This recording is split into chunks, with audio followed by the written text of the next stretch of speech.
Palm oil is everywhere. Oil palm plantations currently cover more than 27 million hectares of the Earth's surface, and more than 74 million hectares of Indonesian rainforest have been logged, burned, or degraded.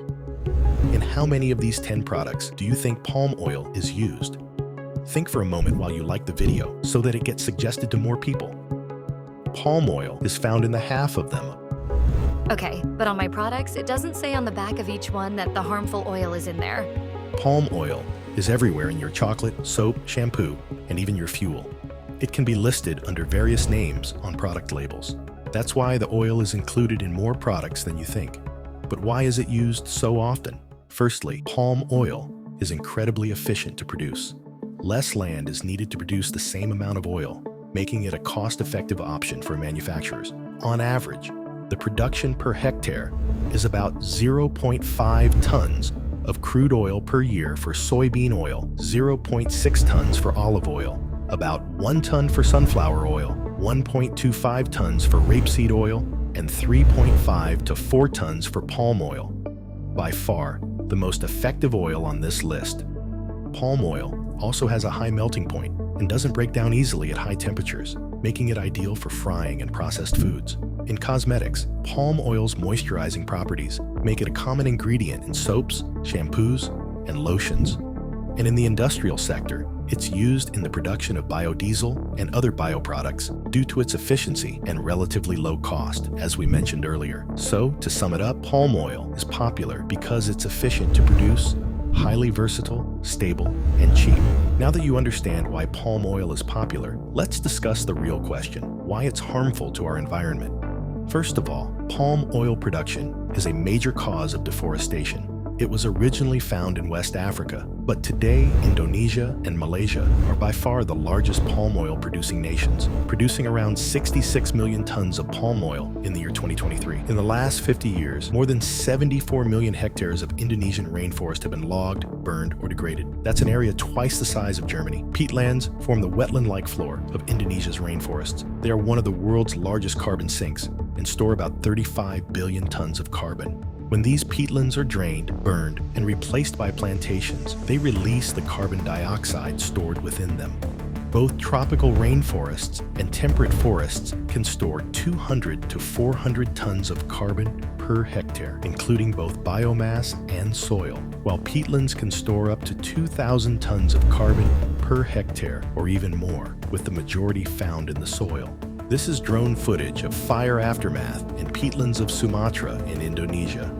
And right here, you can see dried out, burned peatland areas. Another problem with deforestation is that the forests serve as habitats for endangered species like orangutans and tigers. When land gets illegally cleared, leftover animals die brutally in the flames. Many of them lose their families and natural habitats.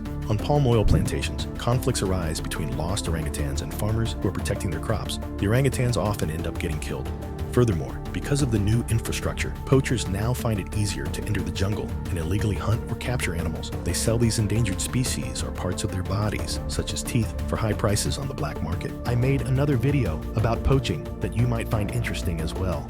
But the environment and the animals are not the only ones to suffer. Workers in the industry often face tough conditions and low pay because regulations aren't strict enough.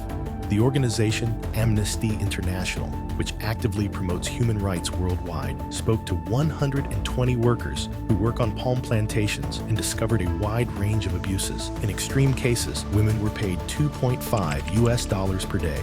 Children at the age of 8 to 14 were doing dangerous, hard physical work and couldn't go to school. Workers were suffering severe injuries from toxic chemicals used on the farms, and many more terrible things. Another question you may have: how is the government of Indonesia reacting? The government has developed several strategies to improve the sustainability of palm oil production, but there is much criticism, and many environmentalists and non-governmental organizations say that the measures are not enough and often poorly implemented. Recently, a corruption investigation involving palm oil export permits has highlighted these concerns. 4 suspects, including a senior official from the Trade Ministry and executives from major palm oil companies. This scandal has intensified the debate about the effectiveness of the government's strategies and the need for stronger enforcement and transparency. Okay, but there are certifications like RSPO, Roundtable on Sustainable Palm Oil, This brings us to another topic. How effective are they, and do they really make a difference? 3 out of the 5 palm growers that Amnesty International investigated in Indonesia have been certified to produce sustainable palm oil under the Roundtable on Sustainable Palm Oil Certificate. Even though the RSPO organization describes benefits like reduction of workplace accidents or reduced use of pesticides on their website, the WWF explains in a German article, The RSPO is criticized by various environmental organizations. It is said to be too weak to prevent deforestation. In addition, some members are accused of only certifying individual model plantations according to the standards, while violating RSPO criteria in other places. It is clear that the RSPO criteria must be tightened. So, does it make a difference? Yes, but is the certification strong enough to stop deforestation? Unfortunately, not.